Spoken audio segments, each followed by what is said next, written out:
پھر ایک داڑھی مون نعت خان آیا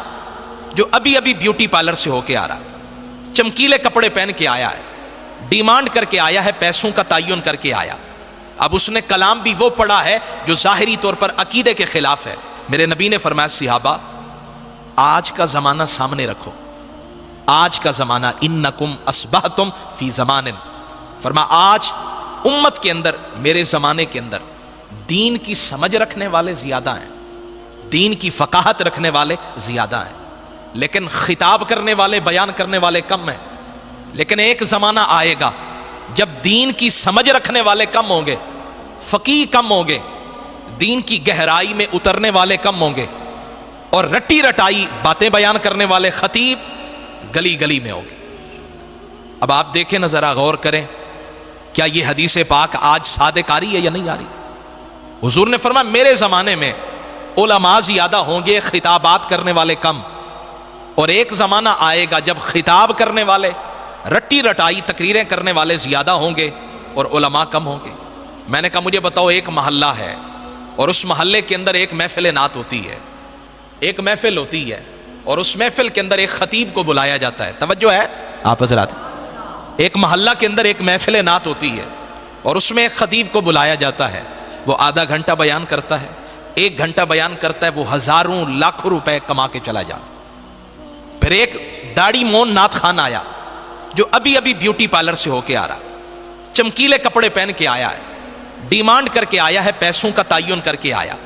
اب اس نے کلام بھی وہ پڑھا ہے جو ظاہری طور پر عقیدے کے خلاف ہے، اس نے پڑھ دیا،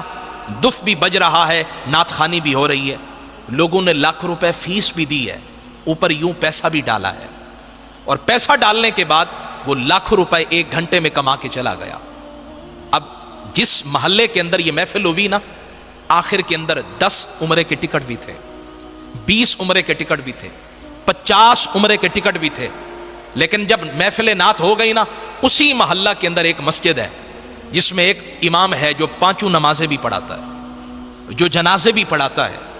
نکاح خوانی بھی کرتا ہے، وہ بچوں کے کانوں میں اذان اور تکبیر بھی کہتا ہے، اور سب کچھ کرانے کے بعد جب اس کی تنخواہ کا وقت آتا ہے تو بمشکل اس کی تنخواہ پوری ہوتی ہے۔ جو 1 گھنٹہ آیا وہ لاکھوں لے کے گیا، جو 1 گھنٹہ نعت خوانی کر گیا وہ لاکھوں لے کر گیا، اور جو آپ کو مہینے کے 29-30 دن آپ کو اذانیں بھی سناتا رہا، قرآن بھی سناتا رہا، اس کو 15,000 دیا وہ بھی رو رو کر دیا، 20,000 دیا وہ بھی رو رو کر دیا ہے۔ میں نے کہا پھر بتاؤ نا ذرا، اگر یہ انداز، یہ رویہ رکھیں گے تو کیا اللہ اور اس کا رسول راضی ہوگا؟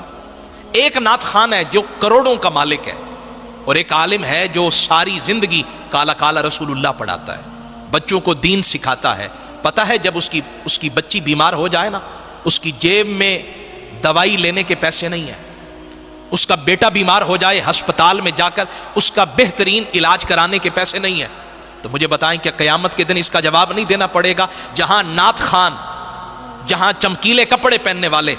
داڑیاں منوا کے، تازی شیو کرا کے نعت خوانی کرنے آتے ہیں، اور پھر یوں کہتے ہاتھ کھڑا کریں، ہاتھ کھڑا کریں،